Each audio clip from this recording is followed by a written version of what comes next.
My dear students, welcome to my tutorial. पिलाने एबे आमे पढ़िबा दशम श्रेणी पिलांकर भूगोल जोटा कि प्रथम विषय एटा न्यूली मु पढौ जेटा प्रथम अध्याय कोन अछि हमरा संबल हला प्रथम अध्याय अछि हमरा संबल पिलाने प्रथम अध्याय रे प्रथम पाठ अछि संबल ओ ताहार विकास किंतु विषयटा ना होछि कोन ना संबल संबल गोटे पाठ होछि कोन संबल ओ ताहार विकास पिलाने संबल होछि कोन ना हम चतुर्पार्श्व जहा सब अछि जी के हमरो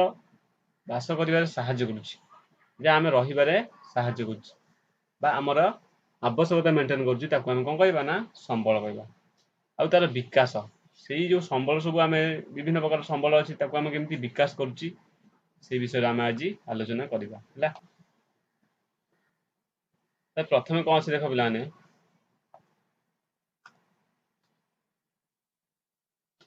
देछि मनुष्य तार जीवन धारणा पई भूपृष्ठ रे प्राकृतिक परिवेश उपरे सर्वदा निर्भर करिथाय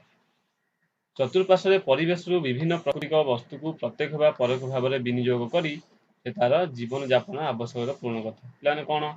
ना मनुष्य जीवन धारणा पई भूपृष्ठ रे बा हमर पृथ्वी पृष्ठ रे प्राकृतिक परिवेश उपरे सर्वदा निर्भर करथाय प्राकृतिक परिवेश माने कोन ना हमर पृथ्वी चतुर्पार्श्व परिवेश विभिन्न प्राकृतिक वस्तु को प्रत्येक बा परोक्ष भाव रे विनियोग करथाय प्लाने प्रकृति जोटा सृष्टि हम प्राकृतिक कहबा प्रकृति जो वस्तुटा सृष्टि रे ताको हम प्राकृतिक वस्तु बोले हम कहबा प्रत्येक परोक्ष भाव रे हम कोन ताको विनियोग करथाय जेमिति कोन ना एहा द्वारा कहिति तार जीवन शैली मध्य उन्नत होइथाय बुझिबाने जेमिति कोन प्रकृति रो हमर तयारी होछि कोन ना गच्छ बुझिबाने गच्छ को हम कोन कली ना यूज करी कोन कली ना ताको हम जाळनी भाव व्यवहार कली आ कोन कली ना ताको काठ आइली से काठ को कोन कली ना हमें खट तयारी कली विभिन्न प्रकार चेयर टेबुल बेंच ए सब विभिन्न प्रकार तयारी कली ताको कोन कली हमें व्यवहार कली ता प्रत्येक हो बिया परोक्ष भाव रे ताको व्यवहार कली तापर कोन दैछि उक्त सामग्री गुड़िक प्राकृतिक और भौतिक गुण पर्यायक्रमे केतेक परिवर्तन परिलक्षित होइथाय ले पिलाने कोन दैछि ना सामग्री गुड़िक बा सामग्री गुड़िकर प्राकृतिक और भौतिक गुण रे पर्यायक्रमे केतेक परिवर्तन परिलक्षित होइथाय उदाहरण स्वरूप जेंति कोन ना काठरू काठ उपकरण तुलारू सूतारू लुगा खनिज पदार्थरू विभिन्न यंत्रांश और गृह उपकरण इत्यादि प्रस्तुत व्यवहृत होइथाय सेहि भली हम एग्जांपल देथिली सामग्री गुड़िक अपेक्षाकृत सेथिरू उत्पादित उत्पाद गुड़िक अधिक मूल्यवान होइथाय बुझिबाल नै तले एगुरा सब कोन ना संबल विनियोग विषय हम आलोचना करछि तुबे कोन देखले तू कोन जानिले देखिबा ना एथिरू तुमे जानिलो मनुष्यर व्यक्तिगत तथा सामाजिक आवश्यकता पूर्ण करिबारे उपयोगी और मूल्यवान विवेचित होइथाय तले कोन दैछि ना एथिरे तुमे जानले जे कोन ना मनुष्यर व्यक्तिगत तथा सामाजिक आवश्यकता व्यक्तिगत माने कोन ना मो पर्सनालिटी जेति के आवश्यक एवं समाज पय जेति के आवश्यक ए पूर्ण करिबारे उपयोगिता और मूल्यवान विवेचित होइथाय केस ना संबल परिवेश विभिन्न पदार्थ जेंति जैव अजैव तथा शक्ति उत्पादित शक्ति इत्यादि जहाँ प्रौद्योगिक दृष्टिकोण सुगम्य बा अर्थनैतिक दृष्टिकोण संभव एवं सांस्कृतिक दृष्टिकोण ग्रहण योग्य ताको हम संबल बोली कहबा ताले पिलाने विभिन्न प्रकार संबल अछि जोटा कि हम परिवेश रे कोन रहिछि ना हमर मूल्यवान बा उपयोगी मूल्यवान विवेचित होइथिबो एवं परिवेश रे विभिन्न प्रकार जैव पदार्थ अछि जैव माने कोन जी हमर कोन जीवित ताथु जोटा अवस्थित अजैव पदार्थ केते उडी जेंति पत्थर बुझल नै एगरा विभिन्न प्रकार जिंस अछि जे कि हमरा आवश्यक मेंटेन करछि ताल ताको हम कोन मोटा मोटी भाबरे संबल बोली विवेचित करछि तापर कोन देखिबा हमरा प्राकृतिक परिवेश मध्य अव्यवहृत किंबा अज्ञात होई रहिथिबा पदार्थ संबल रूपे विवेचित होई न थाए कोन दैछि ना प्राकृतिक परिवेश मध्य अव्यवहृत किंबा अज्ञात होई रहिथिबा पदार्थ संबल रूपे विवेचित होई न थाए मनुष्य तार संधान करी विभिन्न कार्य रे विनियोग कले ताहा संबल रूपे विवेचित होई थाए ताले पिलान देखो आम प्राकृतिक परिवेश एमती किसी अच्छी जंगल रे किसी जिनस थी जोटा कि आम जानी नथिबी सी कौन होची ना सी भी संबल किंतु सेटा कौन ना विवेचित होई न थाए विवेचित माने मनुष्य द्वारा सेटा संधान होई न थाए। मनुष्य तार कोन ना संधान करी विभिन्न कार्य विनियोग करे कले ताहाकू संबल रूपे विवेचित होइଥାଏ। पिलाने विभिन्न देख जेतले गछटा अछि हमर गछटाकू सेतेबेले आमे संबल कहबा जेतेबेले से मनुष्य कोनोसी गोटे कार्य लागिथिबो, किंतु ता पूर्वरु आमे संबल विवेचित करि परिबा नाही। तेणु ଯେଉଁ ଦେଶରେ ଏହି ସମ୍ବଳକୁ ଗଚ୍ଛିତ ଅବସ୍ଥାରେ ନେଇ ଯେତିକି ପରିମାଣରେ ବିକଶିତ କରିପାରନ୍ତି, ବୁଝିପାରିଲେ, ଯେଉଁ ଦେଶରେ ମନେକର ଆମ ଦେଶରେ ଏତେ ସମ୍ବଳ ବିନିଯୋଗ ହେଇପାରୁନାହିଁ, ଅନ୍ୟ କୋଉ ଦେଶରେ ସେଇ ସମ୍ବଳ ଯୋଉ ଜିନିଷଟା ଆବଶ୍ୟକତା ନାହିଁ ଆମର ଅନ୍ୟ କୋଉ ଦେଶରେ ସେଇଟା କଣ ହଉଛି ଆବଶ୍ୟକତା ହେଉଥିବ, ବୁଝିପାରୁ ନାହିଁ। ସେଇଭଳିଆ ଦେଖ ନେକ୍ସଟ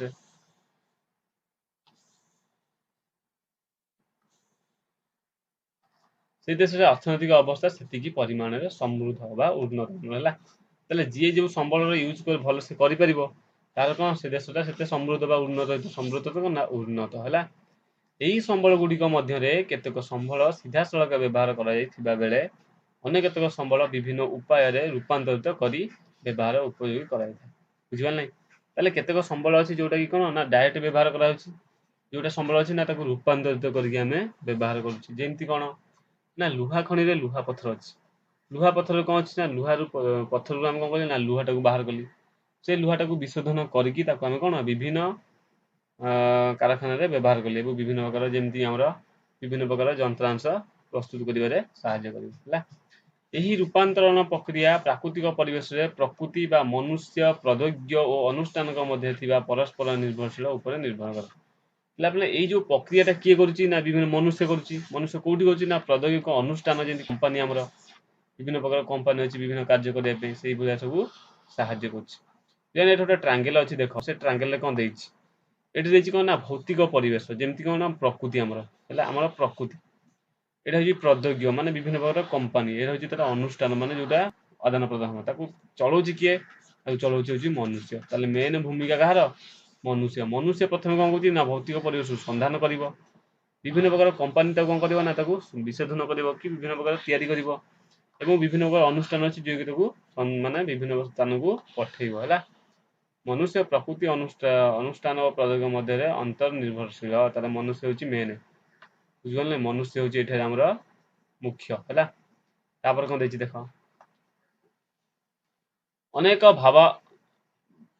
ଅନେକ ଭାବନ୍ତି ଯେ ସମ୍ବଳ ହେଉଛି ପ୍ରକୃତିର ଏକ ମୁକ୍ତ ଦାନ।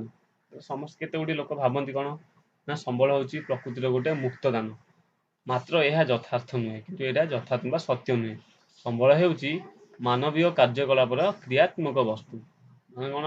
ନା ସମ୍ବଳ ହେଉଛି କଣ ନା ମାନବୀୟ କାର୍ଯ୍ୟକଳାପର କ୍ରିୟାତ୍ମକ ବସ୍ତୁ, ଯୋଉଟା କି କଣ ମନୁଷ୍ୟ ଆବଶ୍ୟକ ଅନୁସାରେ ସେଟାକୁ କାର୍ଯ୍ୟ କରାଇବ। ସମ୍ବଳର ବ୍ୟବହାର କ୍ଷେତ୍ରରେ ମନୁଷ୍ୟର ଭୂମିକା ବିଶେଷ ଉଲ୍ଲେଖଯୋଗ୍ୟ। ତାହେଲେ ଏଇ ଯୋଉ ସମ୍ବଳର ଭୂମିକା କୋଉଠି ବିଶେଷ ଉଲ୍ଲେଖଯୋଗ୍ୟ ନା ମନୁଷ୍ୟ କ୍ଷେତ୍ରରେ। ମନୁଷ୍ୟ ନଥିଲେ ସମ୍ବଳର କୌଣସି କାର୍ଯ୍ୟ ହେଇପାରିନଥାନ୍ତା, କାରଣ ମନୁଷ୍ୟକୁ ସମ୍ବଳର ସ୍ରଷ୍ଟା ଉପଭୋକ୍ତା ବୋଲି କୁହାଯାଏ ଓ କ୍ଷୟକାରୀ କାରକ ଭାବେ ବିଚାର କରାଯାଇଥାଏ। ତାହେଲେ ମନୁଷ୍ୟକୁ ସ୍ରଷ୍ଟା ବୋଲି କୁହାଯାଏ, କାହାର ନା ସମ୍ବଳର ସ୍ରଷ୍ଟା, ମାନେ ସେ ତାକୁ ଉଦ୍ଭାବନ କରିଛି ଏବଂ କ୍ଷୟ କରୁଛି କିଏ ନା ସେଇ ସମ୍ବଳର କ୍ଷୟ କରୁଛି କିଏ, ସେ ନା ମନୁଷ୍ୟ। ତେଣୁ ଅର୍ଥନୈତିକ ଭୌଗୋଳିକ ମନୁଷ୍ୟକୁ ଏକ ମୁଖ୍ୟ କର୍ତ୍ତା ଭାବରେ ଗ୍ରହଣ କରାଯାଇଥାଏ, କାରଣ ଉତ୍ପାଦନ ଓ ବଣ୍ଟନ ବ୍ୟବହାର କ୍ଷୟ ପ୍ରଭୃତି ସମସ୍ତ ପ୍ରକ୍ରିୟା ମନୁଷ୍ୟ ଦ୍ୱାରା ହିଁ ସମାହିତ ହୋଇଥାଏ ହେଲା।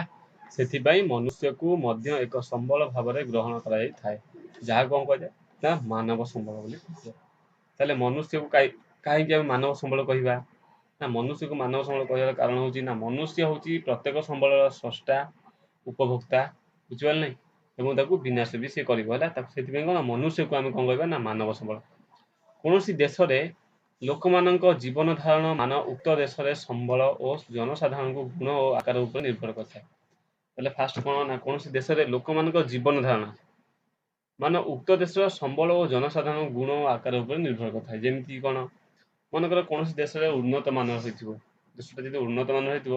ତାଙ୍କ ସମ୍ବଳ ସବୁ ଏତେ ଉନ୍ନତ ମାନ ହେଇଥିବ, ତେଣୁ କୌଣସି ଦେଶରେ ସଭ୍ୟତା କିମ୍ବା ଅର୍ଥନୈତିକ ବିକାଶ ଉକ୍ତ ଦେଶର ଜନସଂଖ୍ୟା,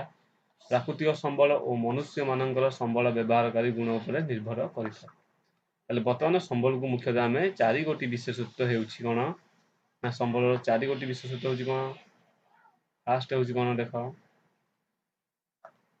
ନା ଫାଷ୍ଟ ହେଉଛି ଉପଯୋଗିତା, ଆଉ ଗୋଟେ ହେଉଛି କାର୍ଯ୍ୟଦକ୍ଷତା, ଆଉ ଗୋଟେ ହେଉଛି ସୁଲଭତା, आउट होची कोन परिवर्तनशीलता हला बुझले फास्ट होची यूटिलिटी इंग्लिश होची कोन उपयोगिता माने यूटिलिटी माने ताको हमें किभली भाबरे व्यवहार करिबा कार्य दक्षता माने ताको कार्य रे बा फंक्शनालिटी जोटा कि हमें किपरि भाबे कार्य ताको देखैबा हला विभिन्न कार्य अछि संबल को हमें व्यवहार माने जेमिति करि परिबा सेही होलिया तार फल पाइबा सुलभता होची कोन अवेलेबिलिटी माने हमर एठी संबलटा अछि ना नाही कि कोन स्थान रे अछि ताको हम संधान करि आनिबा परिवर्तनशील होची कोन चेंजेबिलिटी माने कोन ए संबलटा अछि किछि चेंज हेबे हेइ परिबो कि प्रथमतः संबल मनुष्यर व्यवहार उपयोगी होबा आवश्यक ताले वर्तमान कोन करिबा ना प्रथमे मनुष्यर व्यवहार उपयोगी होबा आवश्यक कोटा ना संबल द्वितीयतः यह सुलभता तथा आवश्यकता तृतीयतः संबल विभिन्न प्रक्रिया माध्यम रे मनुष्यर आवश्यकता पूर्ण करिबारे साहाय्य हेबा आवश्यक एवं चतुर्थतः व्यवहार अनुसार वैज्ञानिक उपयोगिता यहाकू परिवर्तन कराइबा आवश्यक होला ताले मनुष्य कोन करथो ना वैज्ञानिक द्वारा कोन होता ना चेंज हेइ पथो जेंति सेटा भी आवश्यक वर्तमान देखिबा कोन एटा को हम पुनी आलोचना करिबा हला कोन आलोचना करि देखो संबलर प्रकार भेद होची कोन उत्पत्ति व्यवहार गुण इत्यादि अनुसार संबल को विभिन्न भाग रे विभक्त कराय यथा किंतु हम प्रकृति अनुसार हम व्यवहार करछि देखिबा हम कहउतले ना प्रकृति अनुसार को व्यवहार करछि कोन ना प्रकृति रे थिबा जेउ पदार्थ ओ शक्ति द्वारा मनुष्य प्रत्यक्ष बा परोक्ष भाव रे उपकृत हुए सेगुडी को प्राकृतिक संबल कुहाय तारे प्राकृतिक संबल कहबा नेचुरल रिसोर्स कहा कहबा ना प्रकृति रे थिबा जेउ पदार्थ प्रकृति रे अछि माने पृथ्वी रे सृष्टि हेछि ओ शक्ति द्वारा मनुष्य प्रत्येक बा परोक्ष भाव रे उपकृत होई थाए मनुष्य कोन कहछि ना प्रत्येक बा परोक्ष भाव रे कोन ना उपकृत करौछि मन कर सुना खनि रे हमें सुना पाउछि डायरेक्ट ना पत्थर रे सुना पाउछि ताकू कोन करछि ना विभिन्न कंपनी त कोन करछि ना ताकू विशोधन करछि सेतरे कोन होछि ना अलंकार करा होछि अलंकार हेगी जाई से आम पाक जाउछि ताली ये कोन होछि ना परोक्ष भाव रे आछुछि प्रत्यक्ष भाव न अछि परोक्ष भाव रे अछि जेमिति कोन हम भूमि मृत्तिका अरण्य वन्य प्राणी जल वायु खनिज पदार्थ ये सब कोन ना प्राकृतिक संबल बुझिबा नै जोटा कि हम प्रकृति रु सृष्टि ताले भूमि के हमें कोन ना चाष रूपे व्यवहार करछि मृत्तिका को हेंदे कृषि रूपे अरण्य को होछि कोन ऑक्सीजन दउछि विभिन्न प्रकार काठ कारण दरकार होछि जल सेंति कोन पानी पीबा पई गाधैया पई विभिन्न बिल रे चाष करिया पई वायु होछि हम निश्वास प्रश्वास नेया पई खनिज पदार्थ कोन विभिन्न प्रकार कार्य करिया पई शक्ति इत्यादि हमर आवश्यक होछि ताले एठी प्राकृतिक संबल ताले एतिक मन रखिबो ना जेउ पदार्थ बा शक्ति मनुष्य प्रत्यक्ष भाव रे उपकृत होई थाए सेगुडी कोन प्राकृतिक संबल कुहा जाय बुझि पाइलो नले कहबो जेउ संबल प्रकृति सृष्टि ताको हम प्राकृतिक संबल मध्ये कहि पारिबो किछ असुविधा नै एटा तापर अछि कोन सांस्कृतिक संबल कोन एक जिंस देखो सांस्कृतिक संबल होछि कोन ना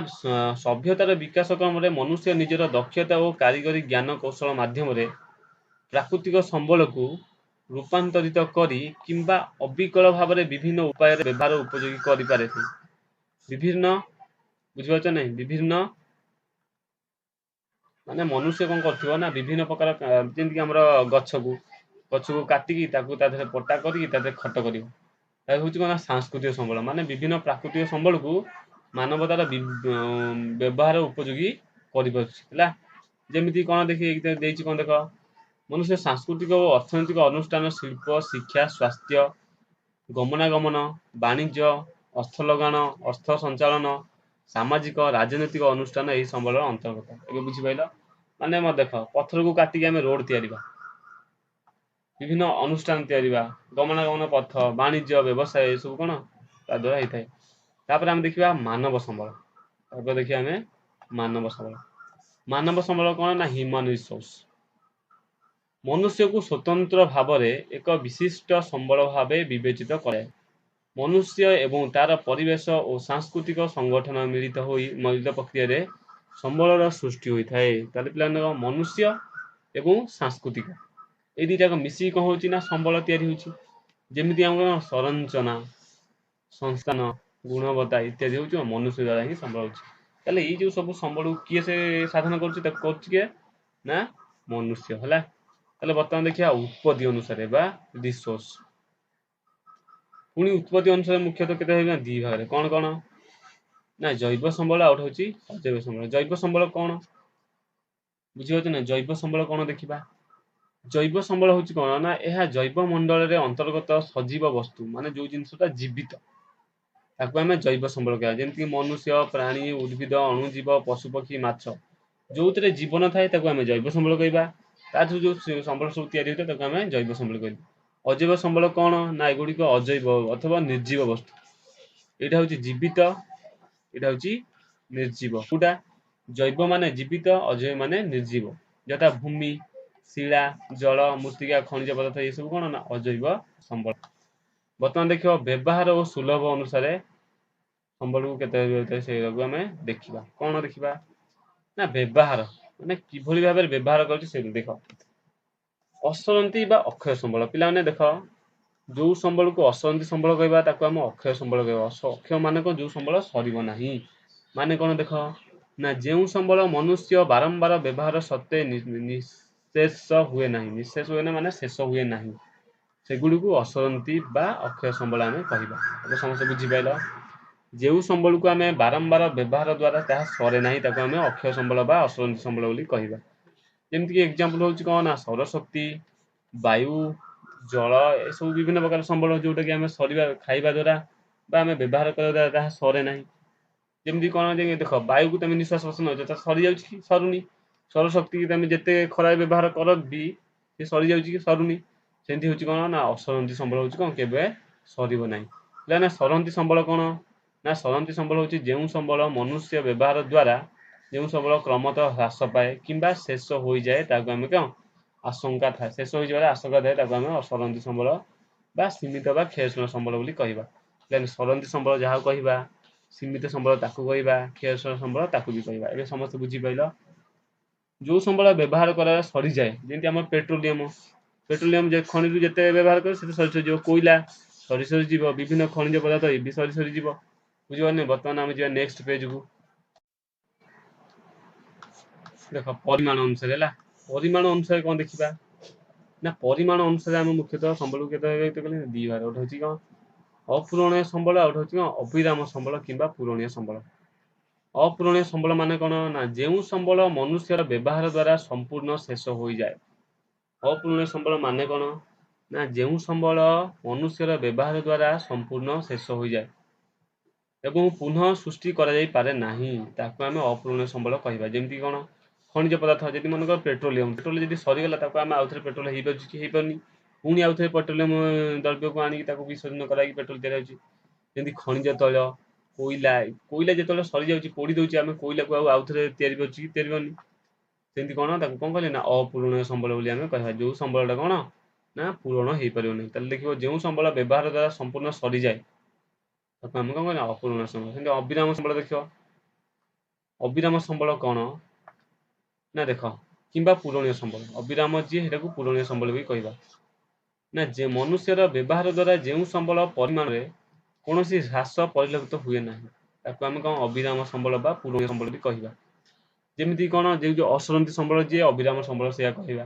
बा पूरणीय माने जेउ संबल व्यवहार करे ता से पुनी आउथे भरण पूरण हेइ होतबो जेमति सौर शक्ति भूताप शक्ति जुआर शक्ति ए सब कोन पूरणीय संबल बुझल बा अविराम संबल तले वर्तमान कोन करली ना एमे पूरणीय संबल बा अविराम संबल विषय आमे पढिली हैला नेक्स्ट क्लास एतला भरण पोषण अनुसार केते भी होती ताको में देखिबा हैला वर्तमान एई क्लास रे एटा संपूर्ण होई जाजी ने क्लास मु कंप्लीट करी मोर नवीकरण योग्य का कहबा नवीकरण अयोग्य का कहबा ए संबल विषय आमे डिस्कशन करबा आज तुमरो एती क्लास जो मान सब